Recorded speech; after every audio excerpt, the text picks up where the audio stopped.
Kristin Davis still remembers the moment the lesson clicked. It was a brisk autumn evening in New York City, the kind where the streetlights glint off wet pavement and every corner feels like a scene from a movie. The cast of Sex and the City had wrapped a late rehearsal, and the four women, Kristin, Sarah Jessica Parker, Cynthia Nixon, and Kim Cattrall, were planning to grab dinner. Everyone had gone home to change quickly before meeting at a cozy West Village bistro. Kristin, ever the modest Southern belle, slipped into what she thought was a perfectly appropriate outfit: a fitted navy blazer, slim jeans, and a silk blouse.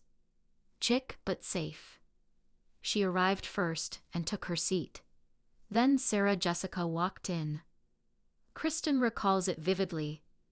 Sarah Jessica wore a vintage tea-length tulle skirt layered over fishnets, with a cropped sequined jacket and satin heels tied at the ankles with oversized bows. Her look was whimsical, theatrical, unapologetically her. Heads turned. People smiled. Even the server paused. Kristin looked down at her own outfit and laughed, half in admiration, half in disbelief. "You look amazing," she told Sarah Jessica. Sarah Jessica just shrugged playfully and said, "You can never be overdressed." That moment, simple as it was, stuck with Kristin. As Charlotte York on Sex and the City, Kristin played the ever-polished Park Avenue princess, known for her tasteful pearls, pastel cardigans, and picture-perfect aesthetic. But off-screen, Kristin admits she often defaulted to a quieter kind of style. "I was raised in the South, where you dress nicely, but you don't try to stand out too much," she once shared in an interview. "I never wanted to be the loudest person in the room." Sarah Jessica, on the other hand, was an emblem of sartorial boldness, on camera and off. Her portrayal of Carrie Bradshaw was an ode to fearless fashion, but the daring didn't end when the cameras stopped rolling. Sarah Jessica lived and breathed style. She mixed haute couture with flea market finds, wore tutus on Fifth Avenue, and paired heels with gym socks long before it was a trend. For Kristin, Sarah Jessica became more than just a co-star. She was a friend, a mentor, and a quiet catalyst for self-discovery. Watching her fearlessly embrace fashion as a form of self-expression changed something in Kristin. Over time, she began experimenting more, stepping outside the safe parameters she'd always followed. "I realized dressing up isn't about trying to impress anyone," Kristin later said. "It's about joy. It's about showing up for yourself."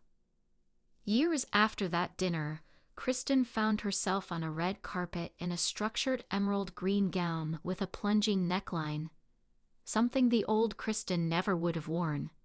She felt radiant, powerful, even a little mischievous.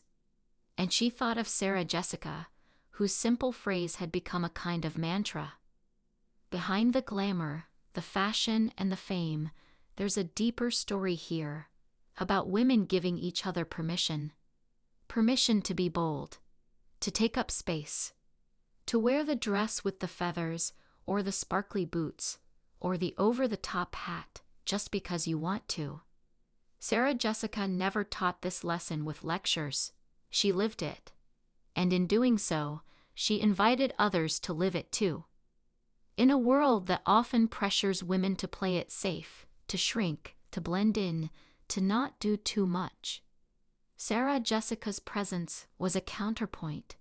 She showed that overdressing isn't about vanity or excess. It's about valuing the art of showing up fully, joyfully, and as unapologetically as you wish. Kristin now shares that mantra with her daughter. "Whenever she worries she's too dressed up for something, I say, 'Darling, you can never be overdressed.' And we giggle, and I know I'm passing on something really important. So the next time you hesitate before putting on that statement coat or dazzling earrings, think of two women in New York City. One in sequins, one in navy, one offering the other a small, sparkly gift of wisdom. And remember, fashion isn't just what you wear. It's how you tell the world who you are. And you, my dear, are never too much.